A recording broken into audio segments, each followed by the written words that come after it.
2,000 years later. Hello mga kagala, good morning. Today is day 3 ng ating gala dito sa Iloilo. At pupunta nga tayo ng Haro. So ano pang hinihintay nyo? Tara na!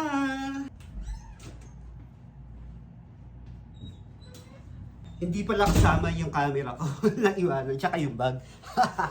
Hindi tayo pwedeng umalis na walang camera, di ba mga kagala? So let's go! So good morning mga kagala. Sumakay tayo ng jeep na biyaheng Tagba at bababa tayo ng Plaza Haro mula doon sa hotel kung saan ako naka-check-in. So mga kagala, welcome sa Iloilo! Ngayon mga kagala, papasok na tayo sa loob ng Haro Cathedral. Mas visit daw to dito sa Iloilo.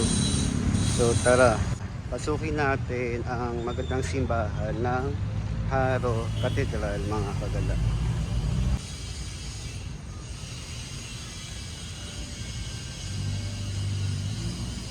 Nakikita nyo mga kagala na napakaganda talaga ng simbahan ng Haro Cathedral. At ngayon nga ay aakyat tayo dito sa itaas ng, alam ko, Candelaria ito mga kagala. So puntahan natin.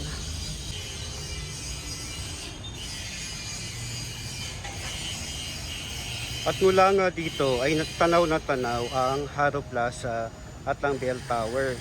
So mamaya pupunta tayo dyan, pero mukhang magbo-voice over ako kasi pagdaan ko kanina may music kaysa makapiright tayo. Mga kagala, ito ang patron ng Candelaria.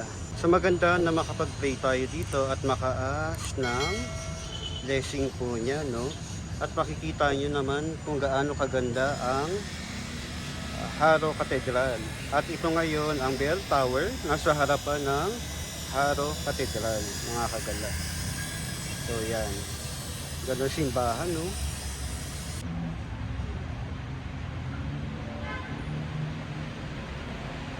Wow!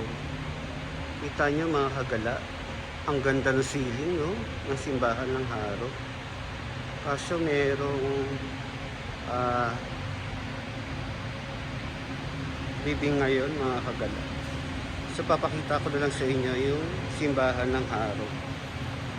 Alam niyo ba mga kagala, ang katedral ng Haro Iloilo ay itinayo noong 1874 sa utos ng unang obispo ng Haro, Mariano Cuartero. At ito ay napinsala ng lindol noong Enero 1948 at ipinaayos sa utos ng unang arsobispo ng Haro, si Jose Maria Cuenco. At alam nyo ba na dito bininyagan si Graciano Lopez Haina, ang makabayan at mananalumpati noong December 20, 1856.